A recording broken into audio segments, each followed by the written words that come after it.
Hello student, आपकी जो उत्तराखंड की सीरीज चलाई हमने उसमें आज जीएस की बारी है। जीएस का पेपर है जिसमें आपके महत्वपूर्ण जो जो भी आपके सिलेबस को कवर करने वाले क्वेश्चन है उनका ये संग्रह है। बहुत महत्वपूर्ण है आप लोगों के लिए। हमने आपके जो भी परीक्षाओं को दृष्टिगत रखते हुए आपकी जो सिलेबस है उससे लेकर के बनाए हैं। आप लोग इसे कीजिए। इसके अलावा आप इसकी जो पीडीएफ है हमारे टेलीग्राम चैनल संजय देव क्लासेस से प्राप्त कर लें। और अगर आपको पूरा एक 150 नंबर का पेपर चाहिए तो हमारे जो आपके ऐप है एसएस स्टडी, वहां से आप इस जो आपके 150 नंबर का पेपर है आरओ का, उसका मॉडल पेपर मात्र 150 रुपए में पूरी सीरीज आप उसको पे खरीद सकते हैं, पेड सीरीज। तो उसके लिए हम जो हमारा कमेंट बॉक्स है, डिस्क्रिप्शन है, हर जगह उसका लिंक हम डाल रहे हैं, वहां से आप उठा करके ले लें। बहुत सारे बच्चे पूछ रहे थे कि सर इसका जो आपका कहाँ से खरीदें, तो मैं आज फर्स्ट में ही कमेंट में उसमें आपका लिंक डाल दूंगा, आप वहां से भी ले लें। डिस्क्रिप्शन में पड़ा हुआ है वीडियो, उसमें आपका लिंक, हमारा जो ऐप है वहां से आप डाउनलोड कर लें। मात्र 150 रुपए फीस में पूरी टेस्ट सीरीज है वो 150 नंबर की, जिसमें आपके 20 से भी अधिक आपके टेस्ट पेपर आपको मिलने हैं आरओ के प्री एग्जाम से पहले पहले तक। और अन्य भी उसको ज्वाइन कर सकते हैं।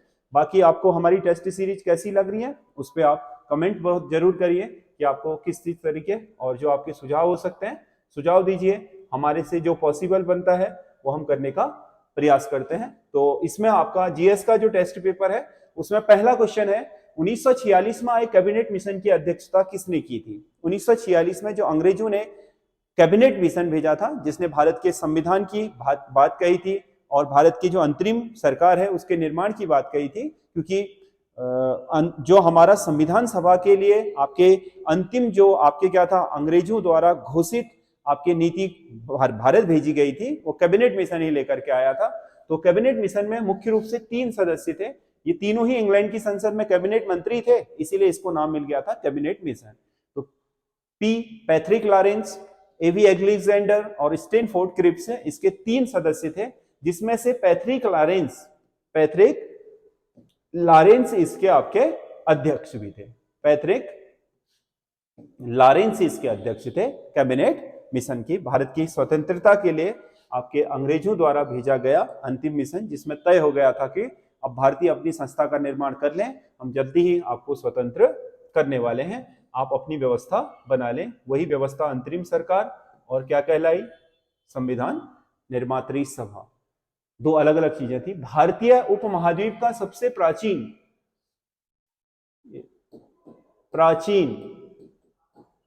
कृषि स्थल कौन सा है। कृषि स्थल कौन सा है। भारतीय उपमहाद्वीप में स्थित सबसे प्राचीन, उपमहाद्वीप में, भारत नहीं, पूरे उपमहाद्वीप में, हिमालय से नीचे उपमहाद्वीप में पाकिस्तान भी आता है, बांग्लादेश भी, भारत भी, नेपाल भी, श्रीलंका भी, भूटान भी, इस सबको मिलाकर के उपमहाद्वीप कहा जाता है, जिसे हम दक्षिण एशिया भी बोलते हैं। तो इस उपमहाद्वीप में जो सबसे पुराना आपका कृषि स्थल है वो है मेहरगढ़। ईसा से लगभग 5000 साल पहले का ये स्थल है, जहां से गेहूं के अवशेष और कुछ बस्तियां मिली है, मानवीय बस्तियां। ये अभी वर्तमान में पाकिस्तान में चला गया है।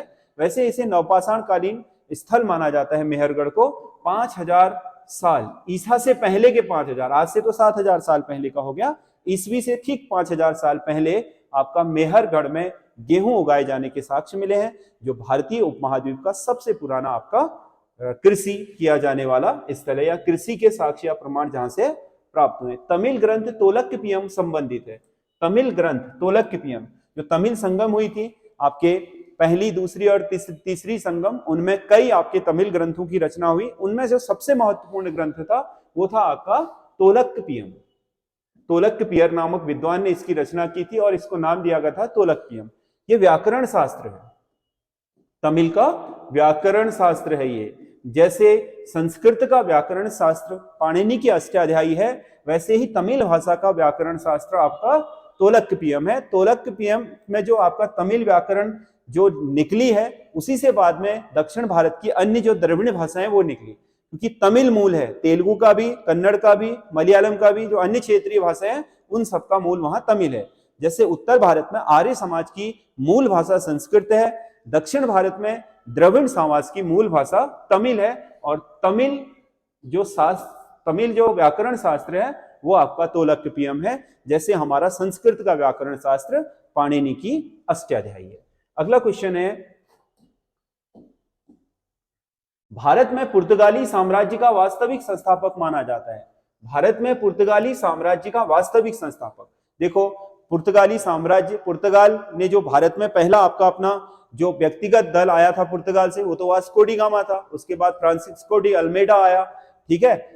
लेकिन एज ए कंपनी के गवर्नर, जिसने कंपनी को आपके व्यापारिक कंपनी से एक आपका स्थापित आपके राजनीतिक कंपनी भी बनाया, वो था फ्रांसिस्को, ये आपका अल्बुकर्क। कौन था? अल्बुकर्क। अल्बुकर्क ने आपका इसे एक राजनीतिक बेस प्रदान किया। और दूसरी चीज यह है कि जो आपका बीजापुर के शासक थे, उनसे गोवा को छीन करके इसने उस पर कब्जा कर लिया। उसके बाद 1530 ईस्वी में गोवा को राजधानी बना। राजधानी बनाते समय ये नहीं था, जीता इसने था अल्बुकर्क ने, क्योंकि आपका गोवा ही इनकी क्या रही थी, गतिविधियों का केंद्र। हालांकि इन्होंने पहली फैक्ट्री तो कोचीन में लगाई, वो तो व्यापारिक थी, लेकिन राजनीतिक जो इनका बेस बना वो गोवा से बना। और पुर्तगाली गोवा में 1961 तक रहे। 1961 में भारत ने इनके ऊपर क्या आपके सैन्य कार्यवाही करके इन्हें भगाया वहां से, नहीं तो ये भारत पर आपके बहुत लंबे समय तक गोवा, दमन और दीव में इन्हीं का आधिपत्य था। जिला जजों को पद से हटाने का अधिकार किसका है? जिला जज। जिला जजों को हटाने का अधिकार राज्यपाल का होता है। देखो सुप्रीम कोर्ट और हाई कोर्ट के जो जज होते हैं, वो उन्हें तो आपके ना तो राष्ट्रपति हटा सकता है ना राज्यपाल। उनके लिए तो संसद में महाभियोग जैसी प्रक्रिया ही चला करके उनको हटाया जा सकता है, जो एक क्या है आपके सामान्य प्रक्रिया है, जो संसद में आपके विधेयक की तरह चलती है, जांच करता सदन और आपके जो प्रस्तुत करता सदन है उसमें। लेकिन जो अधीनस्थ न्यायालय है, खासकर जिला न्यायालय, अधीनस्थ न्यायालयों में सबसे बड़ा कौन होता है? जिला न्यायालय, जिसे हम आपका क्या बोलते हैं, आपका सेशन जज बोलते हैं। वो आपका राज्यपाल उसे हटा सकता है। उसे कौन हटा सकता है? राज्यपाल। अगला क्वेश्चन है, राज्य विधानसभाओं के लिए अधिकतम सीटों की निर्धारित संख्या है। किसी भी राज्य विधानसभा में अधिकतम सीटें हो सकती हैं, अधिकतम सीटें हो सकती हैं 500 और न्यूनतम हो सकती हैं 60। न्यूनतम के कई अपवाद हैं, जो 60 से नीचे हैं। 40 सीटें भी हैं भारत में राज्यों की, और 32 सीट वाले राज्य भी हैं। पर अधिकतम का आपका जो सीमा है वो अभी तक कोई नहीं पहुंचा है। यूपी में अब तक विधानसभा की सबसे अधिक सीटें हैं, वो हैं आपके कितने? 403 निर्वाचित सीटें जो होती हैं यूपी में, 403 सीटें हैं। ये अधिकतम सीटें हैं विधानसभा की, लेकिन हो सकती हैं 500 तक। अब 2026 तक के लिए ये निर्धारित है। आगे देखो इसमें क्या चेंजेस होते हैं, वो देखने वाली बात है। अभी तो जनगणना ही नहीं हुई है, क्योंकि 2026 में जो सीटों का दोबारा आपका निर्धारण किया जाना है, परिसीमन किया जाना है लोकसभा, राज्यसभा, विधानसभा का, उन सीटों के लिए आपके परिसीमन करना जरूरी है। और परिसीमन जनसंख्या के आधार पर होता है। 2026 में जो आपका परिसीमन होना है सीटों का, वो आपका 2021 की जनगणना के आधार पर होना है, वो ही नहीं हुई है। तो क्या होगा आगे देखने वाली बात है। लेकिन अभी फिलहाल 2026 तक के लिए लोकसभा, राज्यसभा, विधानसभा, इनकी सीटें निश्चित हैं। क्षेत्रीय परिषद का पदेन अध्यक्ष कौन होता है? क्षेत्रीय परिषद, क्षेत्रीय परिषद का जो पदेन अध्यक्ष होता है वो गृह मंत्री होता है। भारत में भारतीय राज्यों के बीच आपसी सामंजस्य के लिए आपका राज्य पुनर्गठन आयोग, जिसे हम फजल अली आयोग बोलते हैं, 1956 में उसने सिफारिश करी थी कि भारत में क्षेत्रीय परिषदें होनी चाहिए, जिनमें आपका 5 क्षेत्रीय परिषदें उसी समय स्थापित कर दी गई थी। आपका एक जो भारत है,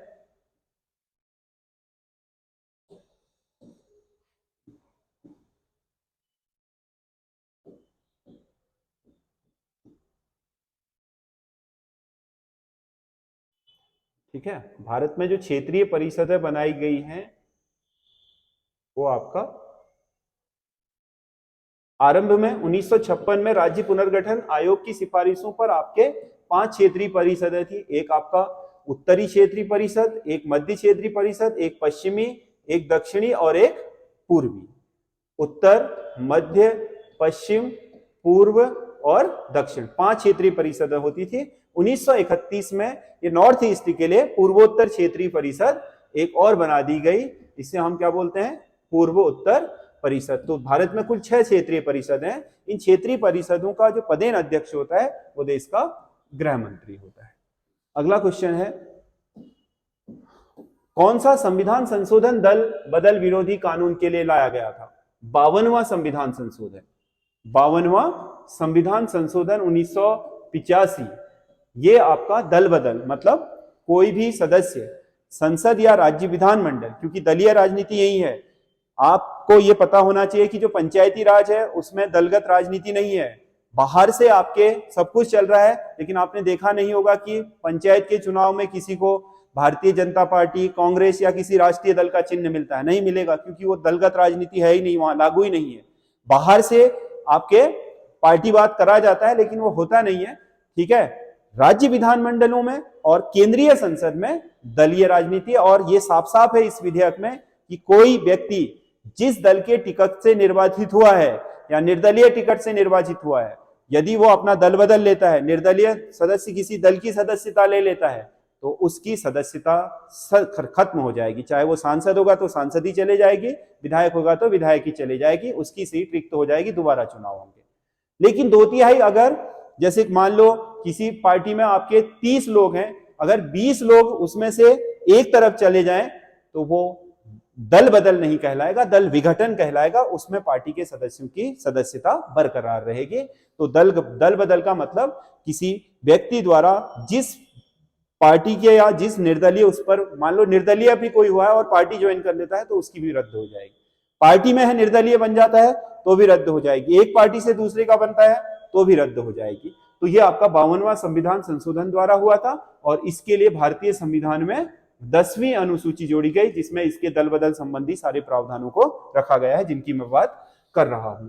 अगला क्वेश्चन है, निम्नलिखित में से जल से भी हल्का तत्व है। जल से हल्का कौन है इनमें से? सोडियम। इसीलिए तो मिट्टी के तेल में रखा जाता है। इसको किस में रखा जाता है? मिट्टी के तेल में, क्योंकि ये जल में क्या रहता है? ऊपर की सतह में रहता है, और ज्वलनशील पदार्थ आग लगने का डर रहता है, इसीलिए इसे कहां रख देते हैं? मिट्टी के तेल में रख देते हैं, ताकि क्या आग लगने की संभावना कम रहे, क्योंकि मिट्टी तेल से लोग वैसे ही क्या दूर रहते हैं, जबकि सोडियम में आदमी को अंदाजा नहीं आता है कि ये आग पकड़ लेगा। मिट्टी के तेल से दूर रहेगा तो सोडियम से अपने आप दूर रहेगा। कौन सा? एक परमाणु का भार नहीं है, परमाणु का भाग नहीं है। परमाणु के मुख्य रूप से कितने अंश होते हैं? 3, न्यूट्रॉन, प्रोटॉन और इलेक्ट्रॉन। फोटोन नहीं है। फोटोन क्या है? फोटोन कहा जाता है प्रकाश के बंडलों को। जैसे सूर्य का प्रकाश हम तक जो आ रहा है, तो जो आपके उसमें क्या है? प्रकाश के कण हैं, और जिस बंडल के रूप में हम में प्राप्त हो रहे हैं, हम तक पहुंच रहे हैं विकिरण में, उनको हम क्या बोलते हैं? फोटोन। प्रकाश के बंडलों को फोटोन कहा जाता है, ना कि ये किसी आपका परमाणु का कण है। परमाणु के 3 ही आपके भाग होते हैं, न्यूट्रॉन, इलेक्ट्रॉन और प्रोटॉन। कौन सी एक वास्तविक मछली है? वास्तविक मछली मतलब जेनेटिक रूप से एक मछली है, स्टारफिश। ये मछली नहीं है वास्तविक रूप से। जेलीफिश भी, इनके नाम के आगे फिश लगा हुआ है, लेकिन ये वास्तविक रूप से मछलियां है ही नहीं। समुद्री घोड़ा, ये वास्तविक मछली का उदाहरण है, क्योंकि इसमें घोड़ा लिखा है, लोग इसे क्या मछली नहीं समझते, बल्कि जेनेटिक रूप से ये क्या है? मछली ही है। अगला क्वेश्चन है, चंद्रमा पर गुरुत्वीय त्वरण का मान पृथ्वी के मान का कितना होता है? पर चंद्रमा पर जो गुरुत्वीय त्वरण होगा वो पृथ्वी के गुरुत्वीय त्वरण का कितना होगा? 1/6 होगा, क्योंकि उसका आपका जो पृथ्वी के आपके अपेक्षा उसका जो द्रव्यमान है वो 1/6 है, तो इसीलिए उसका गुरुत्वीय त्वरण भी क्या हो जाता है? कम हो जाता है, 1/6 के बराबर। अगला क्वेश्चन है, अंडमान निकोबार की सर्वोच्च चोटी सैडल पीक, जिसे पलियाण भी बोलते हैं। सैडल पीक का एक नाम क्या है? पलियाण भी है। ये अंडमान निकोबार द्वीप समूह की सबसे ऊंची चोटी है। ये किस द्वीप पर स्थित है? उत्तरी अंडमान में। अंडमान निकोबार द्वीप समूह के जो नाम है, सबसे ऊपर जो आपका द्वीप समूह है जिसे हम उत्तरी अंडमान बोलते हैं, उसमें स्थित है। अगला क्वेश्चन है, भारत में सर्वाधिक मात्रा में पाए जाने वाली कोयले की किस्म है? भारत में कोयले की देखो वैसे 4 किस्में होती हैं। सबसे अच्छा कोयला एंथ्रेसाइट, फिर बिट्यूमिनस, फिर लिग्नाइट, फिर पीट। इनमें पाए जाने वाले कार्बन की मात्रा के आधार पर 80 से 90% कार्बन होता है इसमें 70 से 80% कार्बन होता है। इसमें लिग्नाइट में आपका 60 से 70% कार्बन होता है, और पीट कोयले में 40 से 50% कार्बन। जो सबसे ज्यादा कार्बन वाला होगा वो उतना ही अच्छा जलेगा और उतनी ही अच्छी आपका वो ऊष्मा देगा। इसीलिए एंथ्रेसाइट तो बेस्ट क्वालिटी का है ही, लेकिन कम पाया जाता है। भारत में सबसे ज्यादा पाया जाता है कौन सा? बिट्यूमिनस कोयला। बाकी आपका 2% कोयला देश में लिग्नाइट कोयला भी है। 98% में आपका बिट्यूमिनस और थोड़ा बहुत एंथ्रेसाइट भी है। लिग्नाइट केवल 2 है। पीट भी है भारत में। ये तीनों मिलाकर के 98% है। पीट कोयला आपके अजली लकड़ी की तरह होता है, धुआं ही धुआं फेंकता है। इसकी लौ बिल्कुल नीली और ऊष्मा वाली होगी, जिसमें जितना कार्बन ज्यादा होगा वो उतना ही धुआं कम करेगा और उतनी ही ज्यादा आपके ऊष्मा प्रदान करेगा। तो इस हिसाब से क्वालिटी निर्धारित की जाती है। एंथ्रेसाइट सबसे बेस्ट कोयला है, बिटुमिनस दूसरे नंबर पर है। भारत में सबसे ज्यादा जो भंडार है वो आपका बिटुमिनस कोयले के है। भारत में नाभिकीय ईंधन कॉम्प्लेक्स कहाँ स्थित है? नाभिकीय ईंधन कॉम्प्लेक्स, नाभिकीय ईंधन चाहे वो यूरेनियम हो, चाहे वो आपका प्लूटोनियम हो, थोरियम हो, जितने प्रकार के भी नाभिकीय ईंधन है उनको आपका संचित भारत सरकार खुद करती है। ये इसका प्राइवेटाइजेशन नहीं हुआ है। तो ये जो आपका संचय किया जाता है ये नाभिकीय कॉम्प्लेक्स हैदराबाद में किया जाता है। नाभिकीय कॉम्प्लेक्स कहाँ है भारत का? हैदराबाद में, जहां पर भारत के सभी रेडियो एक्टिव पदार्थों को जो भी भारत सरकार के पास आते हैं वो यहीं पर संचित किए जाते हैं। भारत में ब्रह्मपुत्र नदी की अंतिम सहायक नदी है ब्रह्मपुत्र नदी। ब्रह्मपुत्र नदी जो आपका क्या यहां से आती है, अरुणाचल प्रदेश में आपका प्रवेश करती है, उसके बाद असम की घाटी में, फिर बांग्लादेश। इसमें अंतिम रूप से जो भारत में नदी मिलती है वो है आपका तीस्ता नदी। कौन सी नदी है? तीस्ता। दाहिनी ओर से मिलने वाली सबसे अंतिम नदी है तीस्ता। फिर इसके बाद ये आपका बांग्लादेश में ही चले जाती है जो आपका ब्रह्मपुत्र नदी है। तीस्ता इसकी अंतिम सहायक होगी। तीस्ता नदी इसकी अंतिम सहायक। अगला क्वेश्चन है, कंप्यूटर फाइल के प्रकार की पहचान किससे होती है? फोल्डर, फाइल नेम, एक्सटेंशन और पाथ। किसी कंप्यूटर फाइल की पहचान किससे होती है? उसके एक्सटेंशन से। फाइल के नाम के आगे जैसे हम एक्सेल लिख देते हैं, डॉट एक्सेल, तो यानी कि ये फाइल एक्सेल है, समझ गया ना। उसके आगे जो भी हम एक्सटेंशन नेम लिख देते हैं, ई एक्सेल, क्या लिख देते हैं? एक्सेल, डॉट एक्सेल लिख देते हैं। तो इसका मतलब क्या है? ये आपका एक्सेल सीट पर बनी हुई फाइल है। तो फाइलों को पहचानने के लिए एक्सेल जो आपका एक्सटेंशन होता है, यानी कि जो नाम के आगे एक्सटेंशन लगा दिया जाता है बड़ा करके, .com लगा करके, डॉट लगा करके जो आपके एक्सटेंशन दिया जाता है उससे फाइल का नेम पता चल जाता है। अगला क्वेश्चन है, सॉर्टिंग एल्गोरिदम से क्या तात्पर्य है? सॉर्टिंग एल्गोरिदम मतलब सॉर्टिंग एल्गोरिदम का मतलब क्या है? डाटा को तार्किक अनुक्रम में व्यवस्थित करना। एल्गोरिदम का मकसद ही यही होता है, गणितीय संक्रियाओं के द्वारा डाटा को क्या करना? आपका तार्किक अनुक्रम में व्यवस्थित करना। ठीक है, प्राचीन काल में आपके गणितीय संक्रियाओं, अलजेब्रा जिसे बोलते हैं, उसी से एल्गोरिदम। रिदम का मतलब क्या होता है? एक लय। एल्गो जो आपका किससे बना है? अलजेब्रा से बना है। तो आपका जो आपका गणितीय संक्रियाओं के क्रम में चीजों को व्यवस्थित करना, रिदमिक करना, वही आपका एल्गोरिदम है। जिसमें सॉर्टिंग एल्गोरिदम का मतलब है डाटा को तार्किक अनुक्रम में व्यवस्थित करना। तो इसका यही सही है। अगला क्वेश्चन है, किसी संस्था या ऑफिस के भीतर स्थापित कंप्यूटर नेटवर्क को क्या कहा जाता है? किसी संस्था यानी कि किसी इंस्टीट्यूशंस के अंदर जो आपका कंप्यूटर नेटवर्क होता है उसे क्या बोलते हैं? इंट्रानेट। क्या बोलते हैं? इंफ्रा नहीं, इंट्रानेट मतलब अंदर है, जो किसी के अंदर चीजें हो रही हैं उसे हम क्या बोलेंगे? इंट्रानेट। इंटीग्रेटेड नेट का मतलब जिसमें बहुत सारी चीजें जुड़ी हो, अलग अलग ना हो। मैन का मतलब मेट्रोपोलियन एरिया नेटवर्क है, वैन का मतलब वाइड एरिया नेटवर्क है। किसी उसमें ये लैन भी हो सकता है, इंट्रानेट लैन भी हो सकता है, क्योंकि एक ऑफिस के अंदर लैन से भी चीजें की जाती है। इंट्रानेट उसे अंदर ही अंदर होने के कारण इंट्रानेट कहा जाता है। अगला, एक्सेल वर्कबुक एक संग्रह है। एक्सेल वर्कबुक किसका संग्रह है? डाटा सीट का। यानी कि कोई वर्क सीट यदि आपके सारणी के तौर पर दर्शाई जाती है, सीट के तौर पर दर्शाई जाती है, तो उसे हम क्या बोलते हैं? एक्सेल वर्कबुक बोलते हैं। अगला क्वेश्चन है, यदि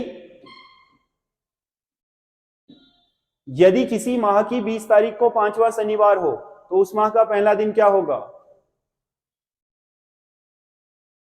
किसी माह की 20 तारीख को 5वां शनिवार हो, 5वें से कोई मतलब नहीं, शनिवार है।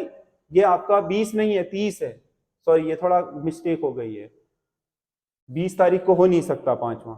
30 तारीख को 5वां शनिवार हो तो उस माह का पहला दिन क्या होगा? पहला दिन 1 तारीख। आप गणना उल्टी मत कीजिए,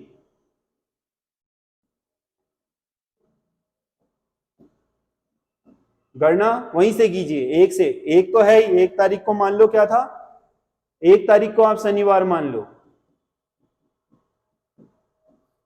अब हमें जाना कहाँ है, 30, तो 2 से गणना करेंगे तो कितने बचे, 29। 29 को किससे डिवाइड कर दो, 7 से, क्योंकि 7 दिन बाद फिर वही तारीख रिपीट होती है। कितनी बार गया, 4, शेष क्या बचा, 1, क्योंकि हमने इस दिन शनिवार माना था। जब हम आगे से पीछे को आते हैं तो ये जो आपका अवशेष दिन होता है इसको जोड़ते नहीं है बल्कि उस दिन में से घटा देते हैं। शनिवार माइनस 1 क्या आया, शुक्रवार। तो इस दिन कौन सा बार होगा, शुक्रवार, यानी कि उस माह की पहला दिन क्या होगा, शुक्रवार। ये इसका सही आंसर होगा। कभी भी उल्टा मत कीजिए, जिस तारीख से दिया है वहीं से गिनती शुरू करिए, उस तारीख को वो बार मान लीजिए, ठीक है। और जो अवशेष दिन आते हैं उसे जोड़ने के बजाय घटा दीजिए, आंसर आ जाएगा आपका। अगला क्वेश्चन है, निम्नलिखित अक्षर श्रेणी में प्रश्नवाचक के स्थान पर क्या होगा।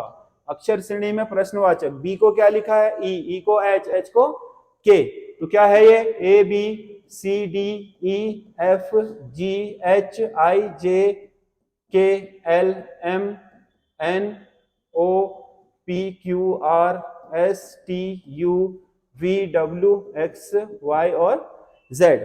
तो बी को ई लिखा है, बी से ई तक कितना है, +3, ई को फिर एच लिखा है +3, 1 2 3, एच को क्या लिखा है फिर, इसका मतलब 1 2 3 के, ठीक है, तो +3। अब इसको +3 करेंगे, 1 2 3, यानी कि क्या आ जाएगा, n, क्या आ जाएगा यहां पर, n।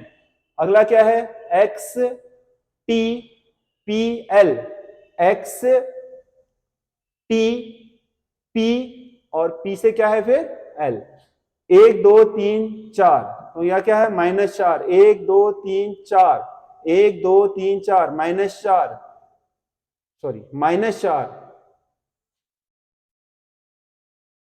उसके बाद क्या है, 1 2 3 4, -4, तो दूसरे वाले में -4 लग रहा है, तो L का -4 क्या हो जाएगा, 1 2 3 4 H, तो N के बाद क्या आ जाएगा, H, कोई है ऐसा, NH, पहला वाला ही हो गया इसका सही, तीसरे को देखने की आवश्यकता ही नहीं है, इसी से हो जाएगा। अगला कुछ संबंध दिए हैं, फिलेटिलिस्ट का संबंध जिस प्रकार टिकट से है, न्यूमिस्मेटिस्ट का संबंध किससे है। तो जिस तरीके से फिलेटेलिस्ट का मतलब क्या होता है, जो टिकटों का संग्रह करता है, न्यूमिस्मेटिस्ट का मतलब होता है जो आपके सिक्कों का संग्रह करता है।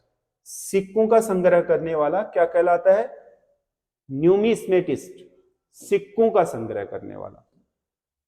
पुराने सिक्के जो आपके विलुप्त हो चुके हैं, वो भी सभी तरह के सिक्के। श्रृंखला का अगला पद क्या होगा, श्रृंखला दी हुई है, देखो श्रृंखला में क्या दिया हुआ है, 3 7 10 16 24 और 34, 3 और 7 के बीच 4 का अंतर, 3 का अंतर, 6 का अंतर, 8 का अंतर, बन नहीं रहा है ये। अगर हम इसको ऐसे करें, 3 से 10, 10 से 24 और ऐसे, क्या पता बन जाए। अगला पद ही पूछा है ना, 7 का अंतर, 14 का अंतर, तो हमें यहाँ 28 का अंतर करेंगे तो 34 कितना आ जाएगा, 24 और 28 52, ठीक है, कितना दिया है 52, ठीक है, बैठ रहा है, तो इसका सही आंसर 52 ही होगा। अगला क्वेश्चन है, किसी कूट भाषा में GARIMA को 7 2 5 4 3 2 लिखा जाता है, TINA को आपका 6 4 8 2 लिखा जाता है, तो उसी कूट भाषा में MARTINA को क्या लिखा जाएगा, ठीक है। तो M को देख लेते हैं, क्या लिखा है 3, A को क्या लिखा है, देखो 2, A को क्या लिखा है 2, R को क्या लिखा है, R को लिखा है 5, T को क्या लिखा है, यहां मिल जाएगा, T को क्या लिख रहा है 6, उसके बाद आपका क्या आया I को क्या लिख रहा है 4, और उसके बाद क्या आ रहा है इसमें N को क्या लिख रहा है 8, और लास्ट में क्या आया आपका A को क्या लिख रहा है 2, तो 32 56 48 2, 32 56 48 2, इसी में इसका सही आंसर हो गया है, क्योंकि जो कूट यहाँ प्रयोग किए गए होते हैं दोनों में मिला करके हम उसी कूट से इसे संबंध कर लेते हैं। तो ये आपके 25 क्वेश्चन है, आपको कैसे लगे कमेंट करके जरूर बताइएगा, और आप जो आपके सुझाव हैं वो हमें आप कमेंट में जरूर दीजिएगा। हम कोशिश करेंगे कि आपके सुझावों पर गौर करें, और जो पॉसिबल है वो हम करने का प्रयास कर रहे हैं, ठीक है। जब आप कोई परीक्षा आगे दे रहे होंगे, आप रेगुलर इन वीडियोस को देखिए, कलेक्शन बनाइए, पीडीएफ आपकी उपलब्ध है, पीडीएफ का आपका क्या एक कलेक्शन बनाते जाइए, आपके पास बहुत अच्छे संग्रह हो जाएंगे उत्तराखंड के भी, जीएस के भी, जो आपके किसी भी समूह के एग्जाम के उत्तराखंड में आपके 80% का पूरा आपके दावेदारी होती है। 80% क्वेश्चन इसी से बनते हैं। अगर 100 में से 80 क्वेश्चन ये हैं और अगर 60 से 65 इसी में आप नंबर ले आते हो, हिंदी या अदर्स जो चीजें हैं उनमें अगर क्या आप 10 से 15 नंबर भी लाते हो तो आप सिलेक्ट हो जाते हो। इस दृष्टिकोण से ये बनाए गए हैं, बहुत महत्वपूर्ण है। आप अगर इनको देखेंगे, समझ गए ना, तो इनमें आपको एक बहुत शानदार क्वालिटी मिलेगी। और जो आपके उत्तराखंड लोक सेवा आयोग द्वारा फॉर्मेटिंग की जा रही है, बनाया जा रहा है जिस तरीके से, हम उसी तरीके से प्रश्न पूछने का प्रयास कर रहे हैं। तो आपको आपके भविष्य के लिए ये बहुत ही आपके लाभदायक हो सकते हैं। इसीलिए इस पर बने रहिए और साथ ही हमें कमेंट करके, इसको शेयर करके हमारा उत्साहवर्धन कीजिए।